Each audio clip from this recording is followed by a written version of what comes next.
Hello and welcome to part 2 of my mommy series. Today's video is going to be labor and delivery. Now I know I said I was going to wait until the end to do this video, but I figured that if I did wait till the end, then it would be chronologically out of order and then I would have to backtrack and I would just confuse you and I would confuse myself. So I'm going to just do labor and delivery and get it right done in the second video here. So I am going to go over a little bit of what my birth plan was in the beginning of my pregnancy or towards the end even.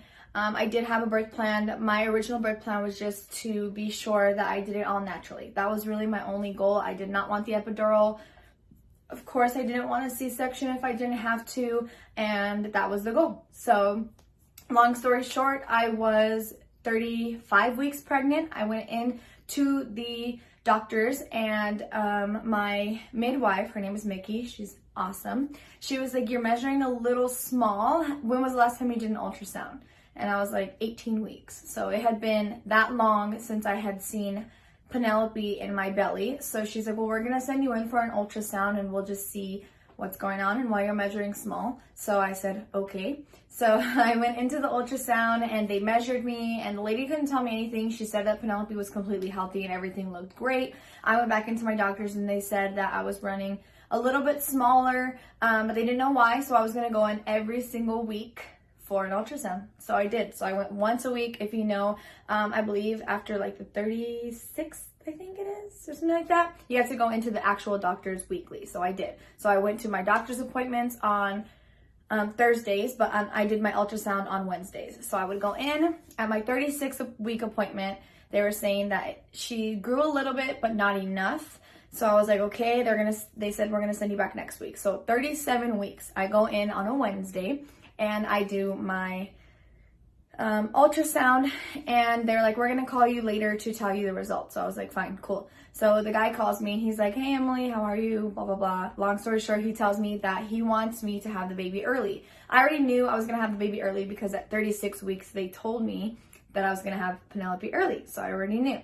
But 37 weeks rolls around and that Wednesday and he calls me and he's like, "Yeah, you're gonna have the baby early." And I was like, cool, like, when are you thinking? And he's like tomorrow. And I was like, no, there's no way I'm not having her tomorrow. Sorry. And he's like, "Yeah, we're going to call your doctor." And then he ended up calling, but they were closed. So I got lucky that day because he said that he would have had me go either today or tomorrow. And so I started freaking out.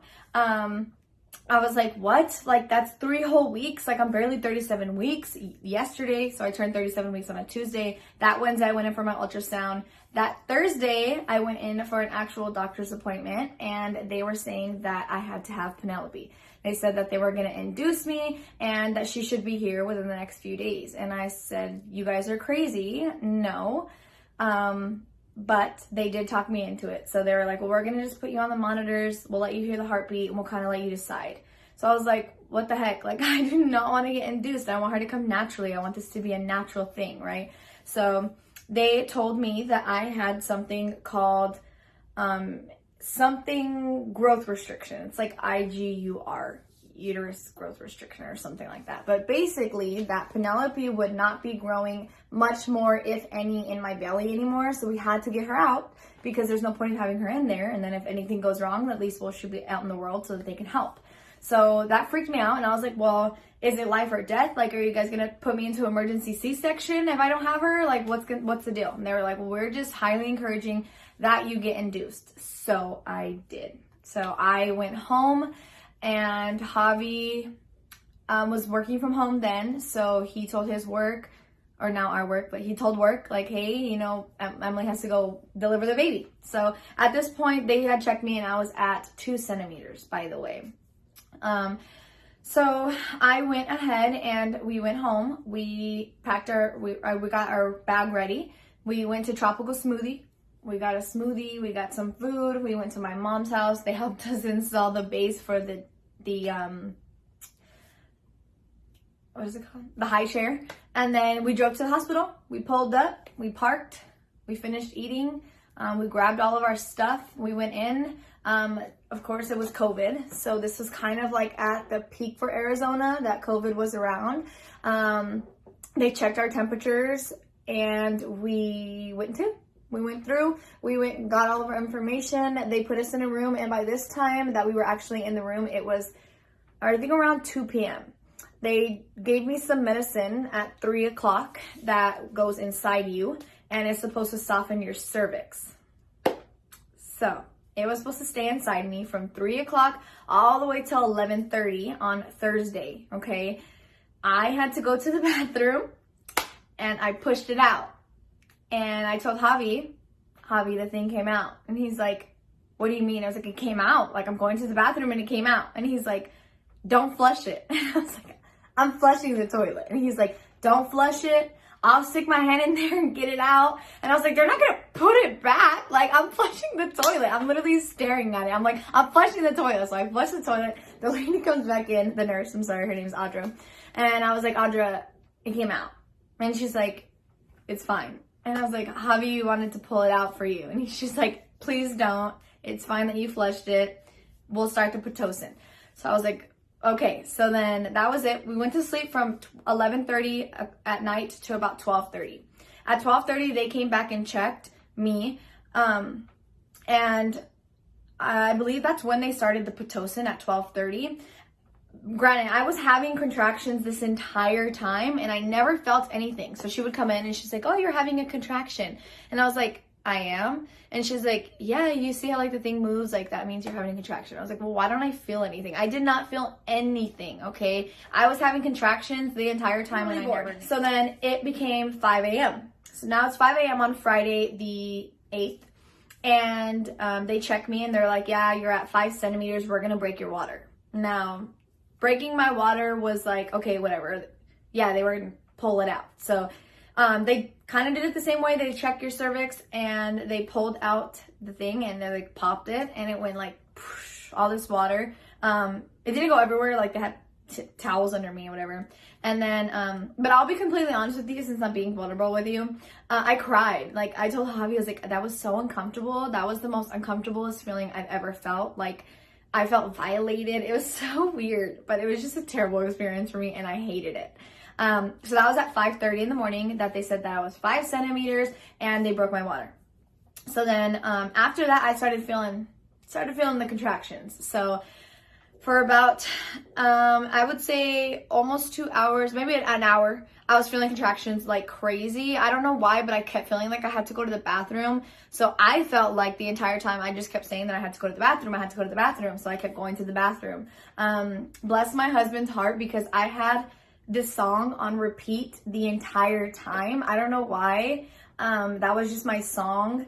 Well, I do know why. So when I was pregnant, I put the song on my belly and Penelope loved it. She reacted crazy. And every time we heard that song, she would always kick. So I was like, oh, that's her song. I want that to be my birth song. And it just brought me a lot of peace. It is a song called Bones by, I think her name is Maren Morris. I think that's how you spell it or say it. And then it's featuring Hosier. You know, I love Hosier. So it was just on repeat. I think it played like, I don't know, I probably gave him $1 million by how many times I had that thing playing and repeating. And so it was just back and forth to the bathroom, back to the bed. And then finally I was like, and I was freaking out, honestly. I think I was being very nice. Like I was telling her and telling Javi, like, this really hurts. It freaking hurts. I remember I kept saying that and I was like, oh my gosh, it hurts. It hurts so bad. And then, my nurse's name, her name was Audra. She came back in and she was like, how are you doing? And I was like, not great. I was like, what medicine can you give me that's not an epidural? And she's like, well, we have this one medicine. It'll make you basically sleepy so that by the time, like, you can kind of sleep through your contractions. And I was like, bring it in, give it to me. So she ended up going and getting it. So I remember, like, I Googled it, like, what the heck is this? Like, what am I about to take? So I Googled it and it said, and she had warned me as well that it's not going to do anything to the baby, but it will slow the baby's heart rate down. And I'm like, that's fine. Like, I mean, it's fine. And then they said it might make her drowsy, I think it was, or something like that. I don't know. But I was like, okay, that's fine. Like, I'm okay with that. I know the risk. Give me it. So she gave it to me. And I remember I Googled it and it said it takes anywhere from 10 to 15 minutes to kick in. So I had already known that as well. At this point, I'm freaking out. We don't know how many centimeters I'm dilated. It's only been like an hour and a half. So then she gives me the medicine, she leaves, and I look at Javi and I'm like, okay, waiting for it to like, you know, settle in. And I look at Javi and I'm like, this is not working. And he's like, it hasn't even been 5 minutes. And I'm like, all right, fine. Like, I'll give it a little bit more time. But I remember she came in and she was talking to me and like my eyes were closed because like it did kind of make me sleepy. So my eyes were closed, but then that was that. And then I called her back. I was like, call her back. Give me the epidural. I want it right now. So then she comes back in and she's like, okay, do you want the epidural? And I was like, yeah, give it to me. Like, I'm dying here. Like, it hurts so bad, right? And this has only been an hour. I've only been feeling contractions for 1 hour, okay? So if you went through like a really long labor, props to you because it had only been an hour, okay? But at this point still, I didn't know how many centimeters I was dilated, so it'll add up. I'll show you. So we're at 5 centimeters at 5:30, or 4.5, 5, almost 5, at 5:30 in the morning. I'm getting all mixed up. Sorry. 5:30 in the morning, I'm 5 centimeters, okay? It's around 6:30, maybe 6:45, and I tell her I want to get the epidural. Maybe 10 minutes later, my doctor comes in, and he was like, hey, Emily, how are you doing? And I was like, I'm not doing hot. I'm not doing too hot. I'm not doing good. I need the epidural. He's like, you're going to get the epidural? I was like, yes, please, bring it. And so he's like, okay, we're going to go get the anesthesiologist. They'll come in, give you the medicine, and we'll do the epidural. I was like, bless. He walks out. As soon as he leaves, you guys, I swear, as soon as he leaves. I was having a contraction when he was in here. Okay, so he was in here and I'm like, yes, please give the epidural. And he leaves. As soon as he leaves, I'm about to have another contraction. Okay, so Javi's on this side of my bed and I'm right here. And I went to grab the pole, okay, I had a contraction. I went to grab it and I don't know what the heck happened. I don't know. But I went like this and I was like, And I look at Javi and I'm like, her head is coming out. And he's like, what? And I was like, her head is coming out. Go get the doctor or go get the nurse, get somebody.